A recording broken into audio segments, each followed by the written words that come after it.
It feels like it was just yesterday that I was giddy about the next generation of flight simulation in Microsoft Flight Simulator 2020, but then...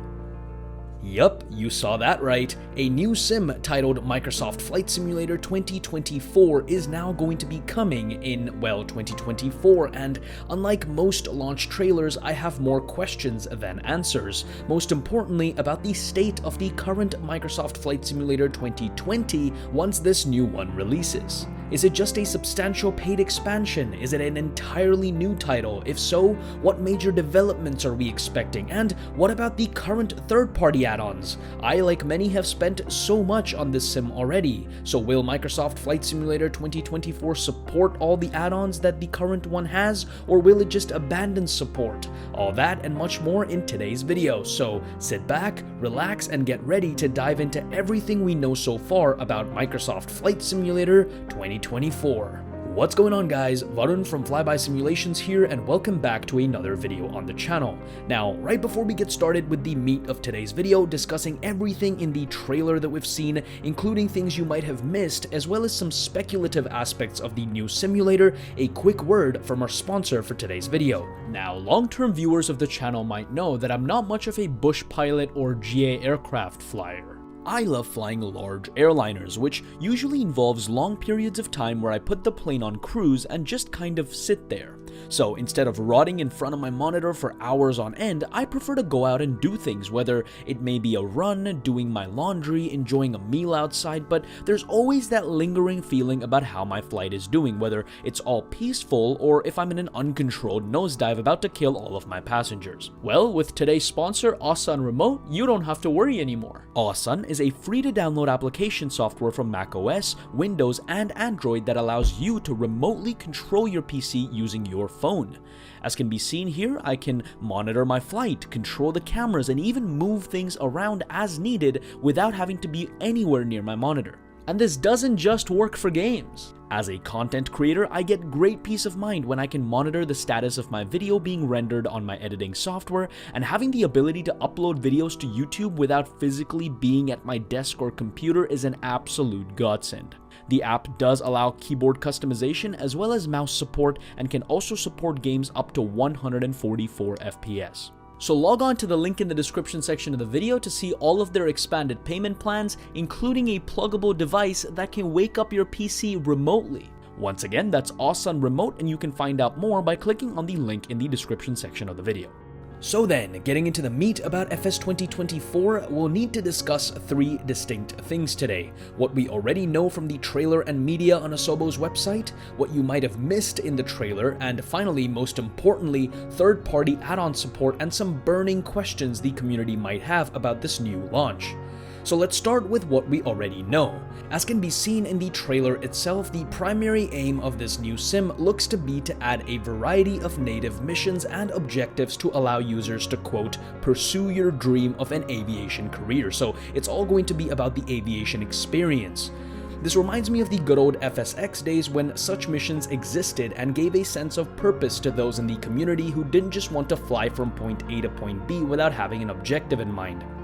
But just adding missions, however many there might be, wouldn't warrant a complete rebranding of the title, so Asobo and Microsoft have also confirmed that this brand new simulator is designed to take advantage of the latest technologies in simulation, cloud, machine learning, graphics, and gaming to create the most sophisticated, immersive, and awe-inspiring flight simulator of all time. To achieve this unprecedented level of accuracy, Microsoft Flight Simulator 2024 is powered by the significantly evolved Asobo Studio engine. Now, that's a whole bunch of marketing spiel in my opinion. Trust me, I'm a marketing major, I would know, but from this statement alone, I feel like we're likely going to get advancements in two key regions. Number one would be graphics, which includes better visuals for certain scenarios, as can be clearly seen in the trailer in the background. It could also include more customization options and betterments in the shadow and shimmering department that currently present as problems that the current version of Microsoft Flight Simulator is plagued with. Next up, I feel that the significantly evolved Asobo Studio engine could allude to better performance, specifically in the CPU and GPU utilization space. From the limited understanding understanding I have of game development, which is not too much to begin with, the current simulator happens to be built on the Flight Sim World engine, and Asobo's proprietary engine could allow for not only more visual capabilities, but also better optimization and performance. For those that don't know, Asobo doesn't just make flight sims and is into other game development as well. Most notably, their Plague Tale Innocence and Requiem games are known for their visual fidelity, and if Flight Sim 2024 is built on the same engine, we might expect to see the same with the new sim as well. Again, these are just pure speculation, and Asobo have said that they'll provide more information in due time, so we'll most likely know what improvements they'll be making before long. Now that that's out of the way, let's dissect some of the things we saw in the trailer itself. So what kinds of missions are there going to be readily available with this next generation of flight simulator? As we dissect the trailer, keep a close eye on the various new assets and objects introduced in the sim, including water, fire, construction machines, cars, ropes, and so on. I'm speculating here again, but having a library of said assets provided by the sim itself will likely allow for even more missions to be created by the community through mods. So looking at the first shot here, we see that the smoke from the fire natively interacts with the environment, thus causing changes in flight characteristics as users guide their firefighting aircraft through to extinguish the flames. Seems like it's not just a visual upgrade, but again, this will also be something to be seen in due time. It will also be interesting to see whether the different people in these shots are just cutscenes, or whether this aspect of the mission will be gamified with user control provided to us simmers. It'll certainly be cool, in my opinion, if we could control these characters in third person or first person mode, but I can see that level of gamification really getting on the nerves of some hardcore flight simmers. I guess time will tell. In this helicopter scene, we also clearly see the dynamic movement of the rope as well as oil rigs that have been designed with an astounding level of quality. And speaking of the asset library before, things like stretchers for air medics and the transformer for the aerial construction would make perfect tools to add to the granularity of the sim, allowing for more intricate things to be built to improve the accuracy of the scenery. We also, of course, see the weather injection and generation has massively improved, with various extreme weather phenomena such as tornadoes being natively simulated now.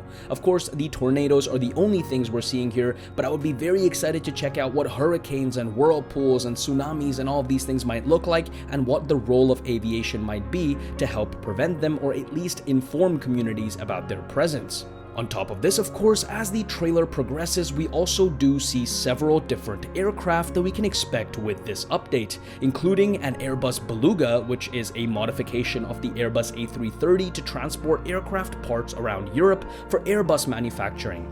We also see various experimental aircraft for low-altitude flights, including volocopters, blips, the Airbus A400, and more. So I'm willing to bet that there's going to be a lot in the way of variety for this new sim whenever it does come out. Now, if you guys actually happen to miss the trailer or haven't watched it whatsoever, first of all, here's a complete list of all the mission types available or showcased so far. So now that we've taken a look at everything we saw, let's peek through the curtains and pay attention to a couple things that you might have missed when watching the trailer the first time around. First things first then, let's talk about the interaction of the canopy with various environmental factors realistically.